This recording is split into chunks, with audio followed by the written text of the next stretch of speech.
چلیں.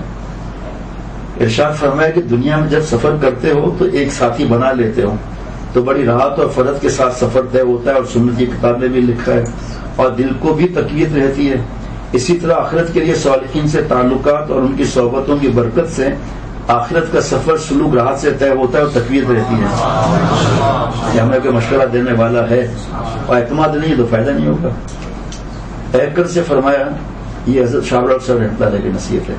ایکر سے یعنی شیخ العرب العجم سے فرمایا کہ ملفوظات کے تبعات میں اگر مضامین کا تکرار ہو جاوے، یعنی ایک ہی مضمون بار بار 2-3 مرتبہ بھی آ جائے تو کیا مذائقہ ہے. نصیحت میں تکرار مطلوب ہوتی ہے. دیکھو قرآن پاک بار بار مضامین کے تکرار سے معمول ہے، کیا یہ نصیحت کے لیے فائدے مند نہیں؟ کیونکہ فائدے مند ہے. یہ ایسے شاہ رخ صاحب کے پڑھ رہا ہوں ملفوظات. بھائی ایک صاحب نے کہا آپ کے ساتھ سامان سفر بہت ہوتا ہے.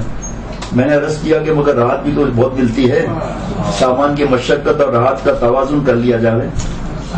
مولانا عمر کو نہیں بتانا ورنہ اور ایک پیٹی بھر دے گا. اس نے سنا وہ تو زیادہ اچھا ہے. اب اس کی وجہ سنیے ذرا وجہ.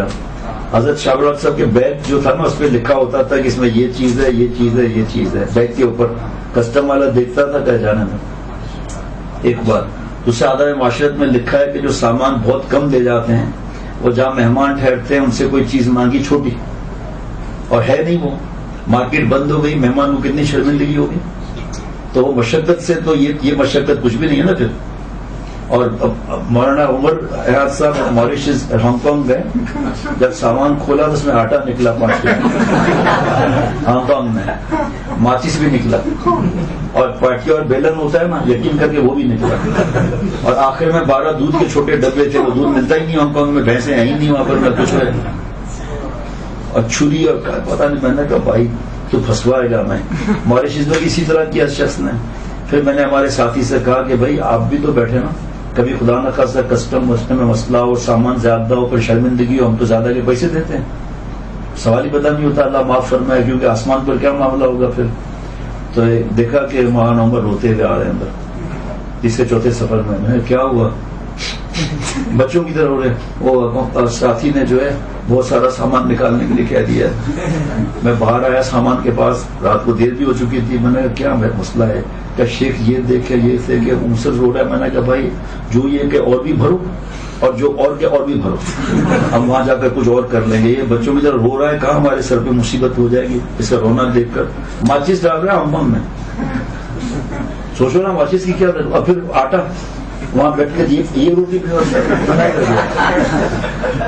یہ نہیں پتا نا اس کو یہ بیان ہوا ہے آج، بنا تو اور بھر دے گا وہ. ارشاد فرمایا کہ اگر ہر روز اشراق نہ پڑھیے تو جب توفیق ہو جاوے کسی واس کے بعد یا کسی وقت تو پڑھ لیجیے. اگر پلاؤ زردہ کھانے کی عادت نہ ہو تو جس دن ملے اسی دن کھا لیجیے. آپ صلی اللہ علیہ وسلم اتنا اشراق پڑھتے تھے ایسا لگتا تھا فرض ہو جائے گا، نہیں پڑھتے تھے تو ایسا لگتا تھا پڑھنا ہی نہیں ہے. اگر جناب بڑے دربار میں بڑی چیز مانگی جاتی ہے، سورہ فاتحہ کے اندر حق تعالیٰ نے صراط مستقیم مانگنے کا حکم دیا ہے، تو معلوم ہوا کہ صراط مستقیم بڑی چیز ہے. اس کا ایک زینہ تو دنیا میں ہے، دوسرا زینہ جنت میں ہے، جس پر حضرت شاہ عبد المتین صاحب دامت برکاتہ کے 4 واز کا مجموعہ چھپائے، صراط مستقیم اور اتباع اکابر. اللہ کرے اس کو ہمارے ساتھی خوب پھیلائیں. آج 4,000 چھپے تھے، ختم. 10,000 چھپی تھی کتابیں، باقی 2,000 باقی ہیں. ساتھی سے پوچھا کہ فلانے مدرسے میں 400، فلانے میں 300. اب دوبارہ انشاءاللہ آرڈر دیا 10,000 کا یا 8,000 کا. جو خوب پھیلائیں، دہریت وغیرہ سب کا خاتمہ اللہ تعالیٰ کرائیں گے انشاءاللہ تعالیٰ. آپ کا حصہ بھی لگ جائے گا. جیسا کہ حضرت عامر رحمۃ اللہ نے فرمایا کہ ایک مرتبہ جس ریل میں سفر ہوا اسی ریل میں ایک بڑے میاں غلطی سے سوار ہو گئے. ان کو دوسری ریل میں جانا تھا. جب ریل چلنا شروع ہو گئی اور اتر نہ سکے، ان کو یہ یقین ہو گیا کہ یہ ریل منزل کی طرف نہیں جا رہی ہے. غلط منزل کے راستے پر لگ جانے سے ان کی بے چینی دیکھ کر مجھے بڑی عبرت ہوئی. وہ بیچارے بات تک نہ کرتے تھے، ایسے غمزدہ ہیں. یہی وجہ ہے کہ دنیا دار نافرمان پریشان ہے اور اہل اللہ سکون میں ہے. اللہ والے مزے میں تھے، اللہ والے مزے میں ہیں، اللہ والے مزے میں رہیں گے. حافظ عدنان صاحب آپ کے لیے کرسی پہلے ہی رکھی ہوئی ہے. بتاؤ ایسا انضام کبھی دیکھا ہم نے؟ یہاں کرسی اندر رکھی ہوئی حافظ صاحب کے لیے، شیشہ توڑ کے اندر آ جائیں. حافظ صاحب سے پوچھو بھائی باہر بھی جو نئے لوگ ہیں ان کو بھی قہوہ دیں، جلدی جلدی کریں، وقت کم ہے، جگہ دیں بھائی حافظ عدنان میاں کو. آخر میں وہاں جگہ عدنان میاں کے لیے رکھی ہوئی ہے پہلے سے. یہ لوگ شاید نہیں سمجھتے، بڑا کام بنا رہا ہے. قیوا. اچھا ٹھیک. تو یہاں اتنا لکھا ہے، لیکن ایک ملفوظ میں یہ کہ حضرت والا نے بڑے میاں سے فرمایا کہ بابا اب دیکھیں، اب تو آپ اگلی اسٹیشن جو آئے گی نا، حضرت والا بات فرما رہے تھے ہنسنے کی، تھوڑا تسلی کی. تو کہا حضرت آپ کو تو ہنسانا ہے، میری حالت کیا ہو رہی ہے، اب گرم کپڑے بھی نہیں ہیں، اب کیا ہوگا؟ فرمایا بھائی وہاں اتر کے دوسری ٹرین لے کر پھر چلے جانا. تو کہا میں پریشان ہوں، آپ مجھے نصیحتیں کر رہے ہیں. حضرت مجدد نے فرمایا دیکھیں میں صحیح منزل کی طرف جا رہا ہوں، سکون سے ہوں، اور یہ بیچارے کتنا پریشان ہیں. اسی لیے اہل اللہ ہر وقت سکون میں رہتے ہیں. اللہ مجھے بھی اللہ والا بنائے. فرمایا کہ تدبیر کرنا ایسا ہے جیسے بجلی کا بٹن دبا دیا، مگر پاور ہاؤس ہی سے روشنی آئے گی. اسی طرح تدبیر کر کے حق تعالیٰ ہی سے کامیاب کی دعا کیے جائیں، اور یہ حقیقت ہے. اور اس کا شیخ سے پوچھ کے پڑھنا بھی چاہیے. ایاک نعبد و ایاک نستعین، آپ ہی سے عبادت کرتے ہیں، آپ ہی سے مانگتے ہیں. اس کو ہر نماز کے بعد 3 دفعہ بھی پڑھ لیں تو بہت وقت ہوگا. تو صراط مستقیم ایک بات جلدی عرض کروں گا. جس طرح جسم کی تربیت کے لیے کتنے انواع و اقسام کی غذائیں ہیں، اسی طرح روح کی ترقی اور تربیت کے لیے بھی اگر اقسام اور انواع کی عبادتیں ہیں تو کیا اشکال ہے. حضرت تھانوی رحمۃ اللہ علیہ کا ایک رسالہ جزاء الاعمال ہے، 17 قسم کے نقصانات اس کے اندر گناہوں کے بیان کیے گئے ہیں. اس رسالے کو کثرت سے سننا اور سنانا چاہیے. دیکھیے اس پر جو ہے سمعنا و اطعنا کی فکر ہونی چاہیے. اس پہ نیچے حقوق العباد کی بڑی اہمیت ہے. حضرت تھانوی رحمۃ اللہ علیہ نے آخری وقت یہ وصیت فرمائی تھی، کسی کو اگر میں نے مارا بھی ہو، کسی کو اگر میں نے مارا بھی ہو، بری بات کہہ کر پکارا بھی ہو، وہ آج آ کر مجھ سے لے انتقام. قیامت کے دن پہ نہ رکھے یہ کام کہ خجالت بروز قیامت نہ ہو، خدا پاس مجھ کو ندامت نہ ہو. مجدد کا یہ معاملہ ہے. ہم تو اذیتیں دے کر میں بیکار بھی نہیں لیتے. نظام سنت کے علاوہ کسی نظام کو معین اور مفید تو کہا جا سکتا ہے، مگر اس کو مقصود کا درجہ دینا حد سے تجاوز ہوگا. دین کی خدمت کو صرف ایسا نہ بنایا جائے کہ کب کر لیا.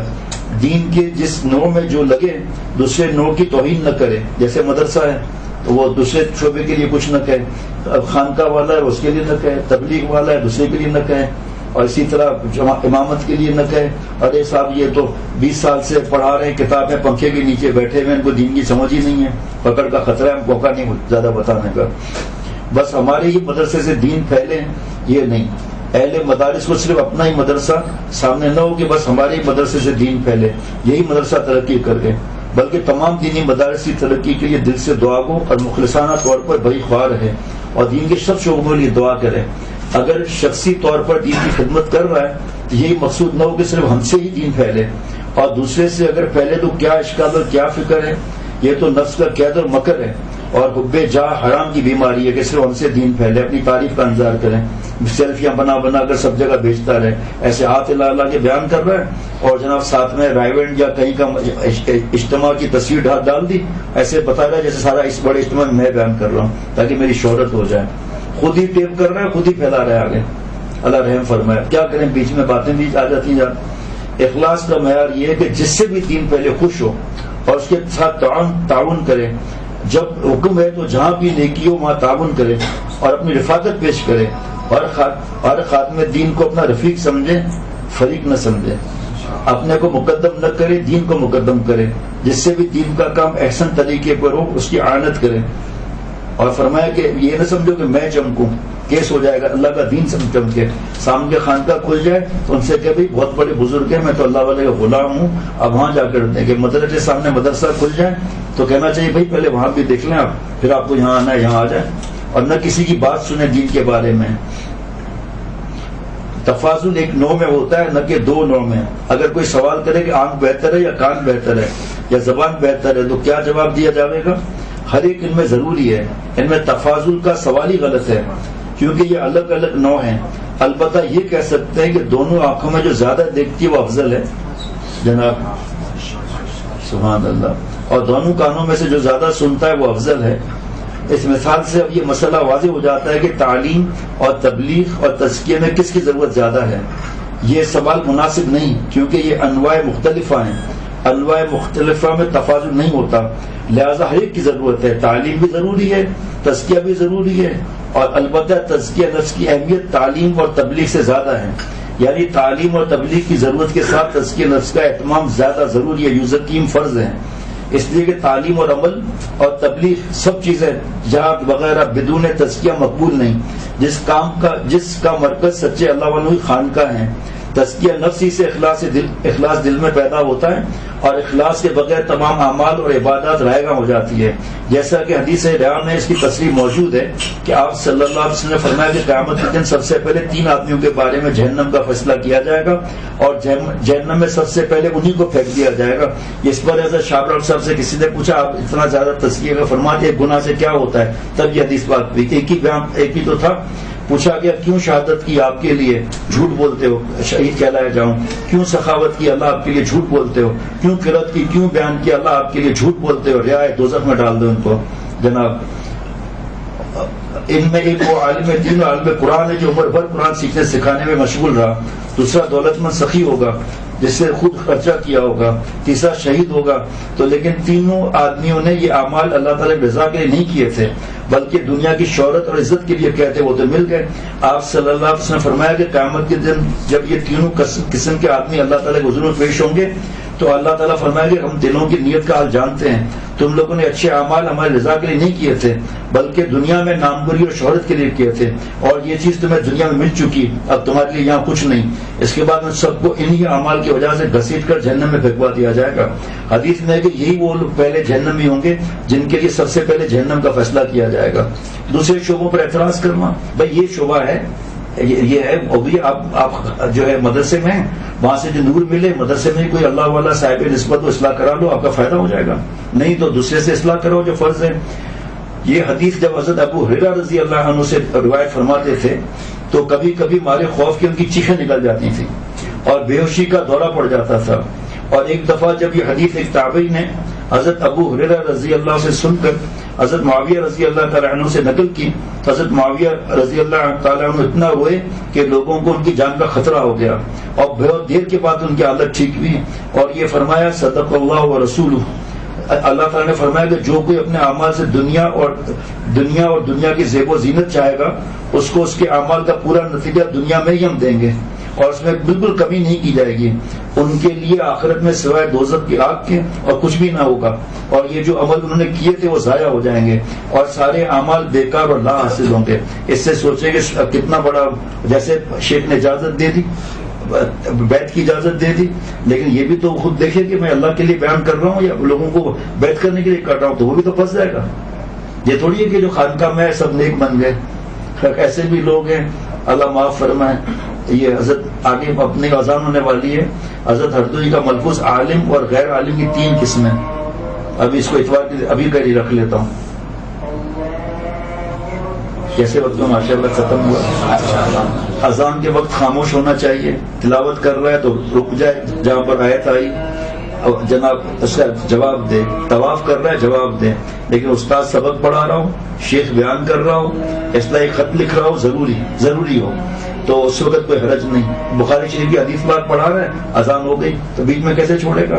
شیخ بیان کر رہا ہے، مضمون رہ گیا ہے تو ملاوٹ آپس میں ملے گا نہیں، مضمون تو پورا کر سکتا ہے یہ۔